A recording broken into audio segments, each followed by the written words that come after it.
Hello, and today I'll be showing you how to make a semi-automatic mob farm in your Minecraft survival and or creative world. It's a super simple design. I've made this design before, but I made some mistakes in the past, so today I'm going to be showing you the updated version. This one works perfectly fine, and I'll also be answering some questions at the end. For this project, you will need about 23 to 22 stacks of cobblestone or any other stone block. Cobblestone will work the best. This is one of the mistakes I made in my previous video where I didn't have enough cobblestone for you guys. So before you get this project started, you're going to need about 23 stacks to 24 stacks. Now, after that, you're going to need 9 hoppers, 2 chests, about a stack of trapdoors of your choosing. I'm using oak. Depending on what you want to do, a stack of slabs, and a couple of water buckets, at least 2. 3 helps a little bit more. So once you have all your materials gathered and you're ready to make the farm, what you're going to do is you're going to find a nice open area to start in, and you're going to start building there. First thing you're going to want to do is you're going to grab your double chests and place them down like so, making sure you get the double chest forming. Next, head around towards the back, grab your hopper, place one facing into the double chest, and then one facing into the hopper. And once you have that, you're going to do a 3x3 square of the hoppers all facing into one hopper, making sure at least one, or you could do 2 hoppers facing into the double chest. But if you need to, throw a couple items in each hopper and make sure they all funnel into the chest, or facing into the chest, or into one that is facing into the chest. Pretty simple. This is going to be our collection system. It gets funneled through here and into the double chest. Once you have that, grab your slabs and place one slab. Make sure you crouch and place one slab over each of the 9 hoppers that we have just placed. And once you've covered the slabs on every single hopper, you're going to place one temporary block above the half slab and one block out. So you have something that looks like this, and then you're going to go in a square around the 3x3 we just made, and one block out from each side, so it will be a 5x5, one block high. So just have a half slab block in between these, like so. And if you want to save on a couple blocks, you can cut the corners, but as long as there's a gap where you can reach and punch underneath, that is fine. And all I'm going to do here is remove the corner pieces. This will save you about a stack of cobblestone in the long run, so if you are short on materials, you're going to want to do that now. Now that you have this, you're going to build 23 blocks tall. So that's 2, 3, 4, 5, 6, 7, 8, 9, 10, 11, 12, 13, 14, 15, 16, 17, 18, 19, 20, 21, 22. So now 22 blocks plus the one we place would make 23. So again, after you place that ring, go 22 blocks plus on top of the ring you just did, making a total of 23 blocks tall on every single one of those blocks. So as you can see here, I'm just filling in this one side, all 23 blocks tall, like so. Now once you have this, you're going to do the other 3 sides, again the same height, making a tunnel or a tube all the way up. Now that you have this, we can work on the water collection system. So if you have something that looks like a tube and at the bottom it has the kill chamber, you're doing fantastic. Now when you're ready, you're going to go to the top of this and you're going to build 7 blocks out from each side. So 1, 2, 3, 4, 5, 6, 7, and you're going to do it on all 3 blocks like this. So 7 on that side and 7 on that side. You should have a total of 8 blocks out before you hit the hole, and 3 blocks wide. Place a temporary block, a block above it, and you can break that block. And all we're going to do is build a collection system, so when we place the water, it doesn't go falling out over the sides. You can break those temporary blocks again, and this will save you some more cobblestone in the long run as well. You should have something that looks like this, a little basket almost, and once you have that, you're going to grab your water buckets and place it down at the end like this, and then you can take those 2 and it'll make 3, and it should stop just before the end. Make sure that it does not overflow. If it overflows, you need to make it 1 or 2 blocks longer until it stops just at the end. And we're going to repeat this pattern for all 4 sides. So again, building 7 blocks out, 3 blocks wide, and then we're going to make the cradle around it to support the water as we go. And again, if you want to cut some time, you can break the corner pieces or place temporary blocks and then get rid of them. And this will save you a couple cobblestone, because I know especially in an early game farm, you want to save as much materials as possible. So that's 2 of the 4 cradles done. Again, we're going to take 2 water buckets and we're going to fill the water right there. And perfect, it stops right at the end. So we have 2 done. We're just going to do this 2 more times until you have a cross-like formation. 7 blocks out, 3 blocks wide, following the cradle all the way around, 1 block high, just like so.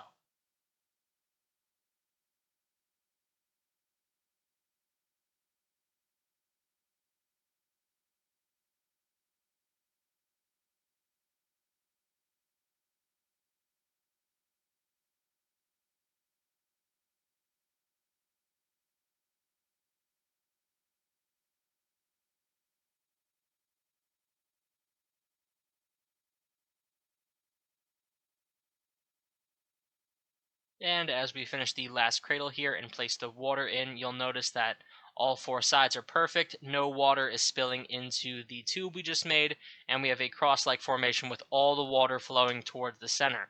So now we have made our tube, we've made our kill chamber, and we've made our water collection system for the mobs. So now all we have to do is build this 2 blocks taller than what we already made. So you're going around the cross formation and build 2 blocks high on the wall we just did. Again, this is why skipping the corners is a good idea. You'll be saving 4 blocks for each side on this alone, which is why, especially, I know 4 blocks sounds stupid, but it does add up in the long run. So just 2 more blocks high, so 3 blocks high in total. And what this is doing is this is going to keep the mobs trapped in the water and make sure they don't be able to jump out. Make sure you go all the way around, no gaps.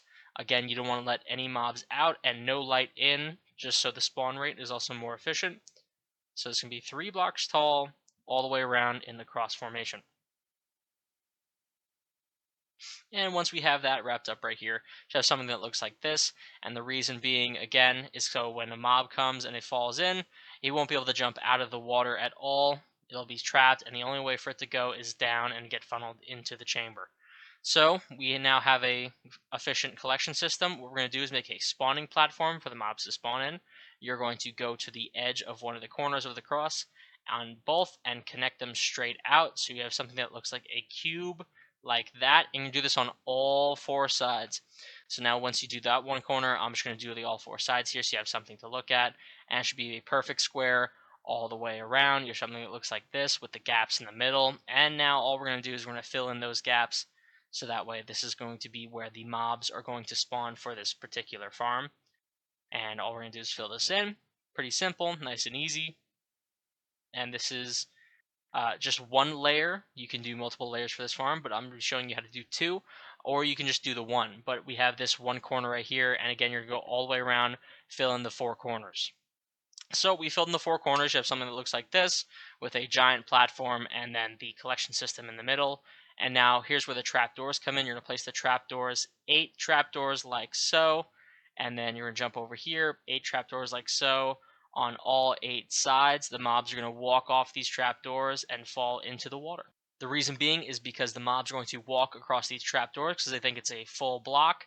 But once you have all these down, we're going to place them in the down position.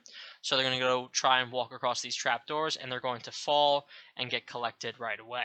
So again, on every single side, it is tedious and it does take up a lot of trapdoors. But once you have this, you're going to flip them all in the down position, making sure we don't leave any in the up position. Again, the way the UI works is that the mobs will think this is a full block, go to walk across it, and then the trapdoor, since it's in the down position, they will fall right through into the water and get collected into the chamber. So we're just using that algorithm to help us collect mobs in a simple and efficient way. You should have something that looks exactly like this, making sure there's no gaps and none left open, and just making sure they're able to fall in the water and get collected. Now, this is the first floor, so we're going to build the walls up to make sure a dark chamber for them to spawn in. You're going to build 3 blocks tall all the way around. This is going to be a pain, and this is where most of your cobblestone is going to go to. This and the roof are the 2 most material costs of the build. So 3 blocks tall all the way around, and you're going to go through all 4 sides. It is going to be a pain, but once you have this, you can even skip the corners and to save on some blocks. And you're going to do this on all 4 sides. 1, 2, 3, 4. So we're going to do that real quick, and we'll get right back. Now that we have all 4 sides, we can simply just either add a roof to this or add a multiple layer. I'm going to be showing you how to do a multiple layer. Every layer you add makes it more efficient, means more mobs will spawn and more loot you'll get. If you want to just do one layer, you can skip to the end of the video where I'll show you how to cap this. If not, I'll show you how to do a second layer. You can do up to 5 and then you start losing efficiency. But if you want to do 5 layers, that's perfectly fine. So we're going to simply go and we're going to mimic what we did one below without another water chamber. So we're going to use the existing water chamber, just adding 4 more corners and spawning platforms on the third high block like I did right there. And just make sure you make it 2 blocks tall so the mobs underneath can still spawn. And you're going to use whole blocks for this, not slabs. They won't be able to spawn on the slabs. So once you have this, you should have something that looks like this, making sure it's not sticking over too much. Just line it up with one below and then make the square. And then after that, just fill them all in. So again, just lining it up with the one below. And we're going to do the same trick as we did before, filling them in and then adding the trapdoors afterwards.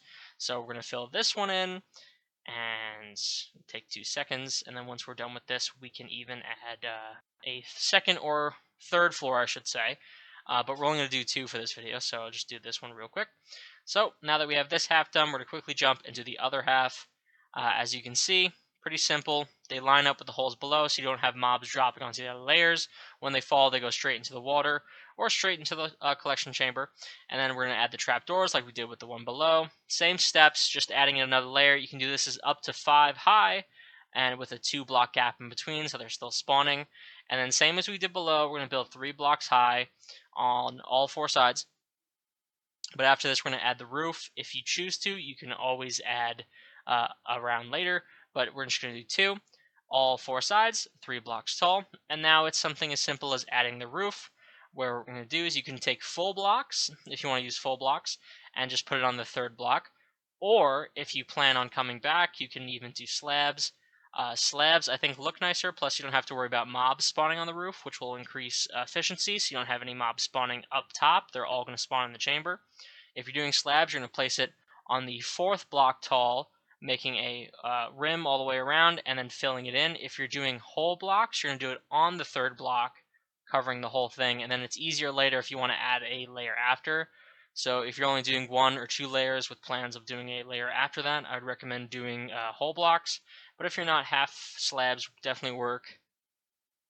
And all you're going to do is pretty much go around the perimeter and then fill in the rest with slabs like I did right here. Just something that looks like this. Slabs are nice because they don't have anything spawning on top. But now as you can see on the bottom, it's super dark. So we're going to want to get rid of all of that by placing some torches. Placing torches down there will definitely help. As you can see, we already have mobs spawning down there because it is dark from the shade. So we're just going to chuck down a couple of torches to prevent mobs from spawning down there because we don't want that. And it'll help more mobs spawn up top. And while we were placing these torches, as you can see, we already have a witch falling into the hole, meaning a witch spawned up there and then immediately fell. And then as you can see here, as in the chamber, you can simply just punch any other mob that falls will die with 1 punch. Unfortunately, the witch has the health potions, so you would need a sword or an axe because she'll just keep healing herself, and you won't be able to kill her. But the reason we did 23 blocks high is it's the perfect height, so we'll knock the mobs down to 1 hit with a punch, and you'll be able to knock them out. And the reason we did this 1 block gap is because you can reach them and they can't reach you. So this is the updated version. It'll work on any version of Minecraft you want to play. And I hope this answers some of the questions you guys had, and I fixed a lot of the stuff I had mistaken on the previous episode. So if you like this, let me know, and I hope you enjoyed.